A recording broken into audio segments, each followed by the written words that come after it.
1841 Transylvania के पास एक छोटा सा गांव था, Burnley village.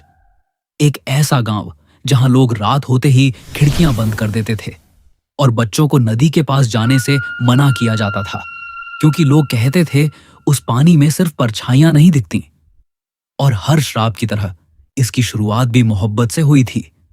Elina Hawthorne Burnley के सबसे पुराने खानदान की बेटी, खूबसूरत, मासूम और एक ऐसे राज से अनजान जो उसके खून में दफन था। और एड्रियन एक साधारण लोहार जो एलिना से इतनी मोहब्बत करता था कि मौत से भी लड़ने को तैयार था। लेकिन उन्हें नहीं पता था कि 1612 में हॉथॉर्न खानदान ने एक ऐसी गलती की थी जिसका हिसाब 4 सदियों बाद भी लिया जा रहा था। कहते हैं एलिना के एक पूर्वज ने जंगल में रहने वाली एक विच फैमिली की लड़की का अपहरण किया था।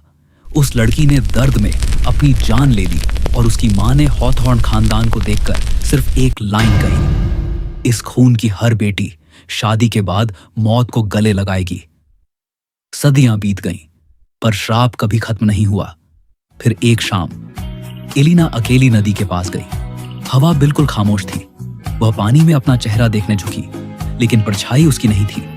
पानी में एक औरत खड़ी थी, सूखा हुआ चेहरा, काली आंखें और होठों पर एक अजीब सी मुस्कान। और फिर उस परछाई ने आंखें झपकाईं। एलिना वहीं बेहोश हो गई। उस रात के बाद सब बदल गया।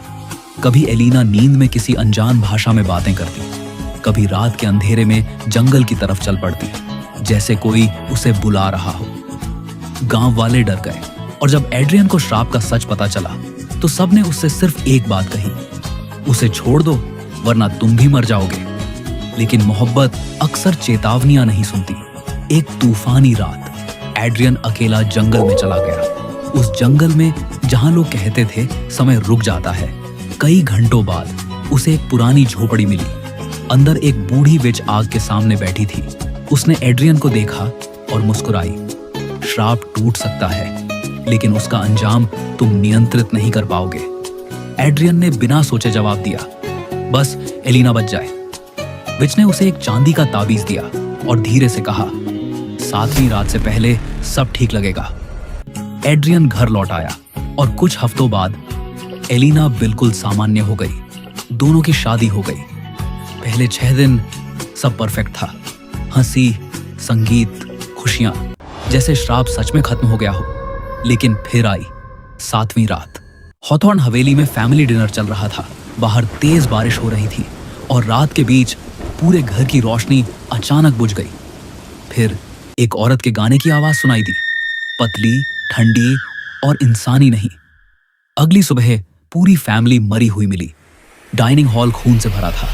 एड्रियन जिंदा था, लेकिन बुरी तरह घायल, और एलिना गायब थी। उस दिन के बाद एड्रियन कभी सामान्य नहीं रहा। वे हर रात जंगल को देखता रहता, जैसे कोई उसे बुला रहा हो। 1 महीने बाद उसने गांव वालों से सिर्फ इतना कहा, वह जिंदा है, मुझे बुला रही है।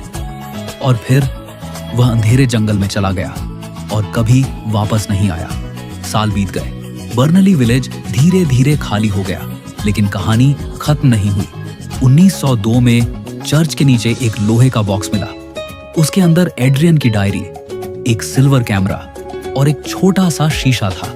डायरी के आखिरी पन्ने पर सिर्फ एक लाइन लिखी थी, यह श्राप मौत नहीं देता, यह बस तुमसे वह चीज छीनता है जिससे तुम सबसे ज्यादा मोहब्बत करते हो। पुजारी ने कैमरे की आखिरी तस्वीर डेवलप करवाई। तस्वीर में एलिना खड़ी थी, सफेद शादी के जोड़े में। उसके पीछे एड्रियन था, लेकिन असली डर तस्वीर में नहीं था। डर था उनकी परछाइयों में। पानी में सिर्फ एलिना दिख रही थी। एड्रियन की परछाई थी ही नहीं, और एलिना की परछाई के पास एक तीसरा चेहरा खड़ा था, वही विच। उस रात पुजारी भी गायब हो गया। बस एक चीज मिली, वही शीशा।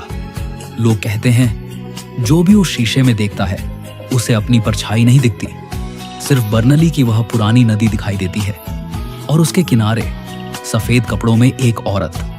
वह कुछ सेकंड तक सीधा देखती रहती है, फिर धीरे से मुस्कुराती है और काली सतह पर उंगली से लिखती है, 7वीं रात अभी खत्म नहीं हुई।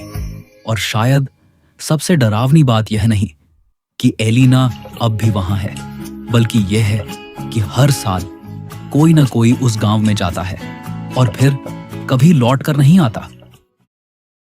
अगर आपको ऐसी ही और डरावनी कहानियां सुननी हैं, तो चैनल को सब्सक्राइब करें, वीडियो को लाइक करें और इस कहानी को उन लोगों तक शेयर करें जो डरावनी कहानियों में सिर्फ डर नहीं, बल्कि छिपे हुए राज महसूस करना पसंद करते हैं।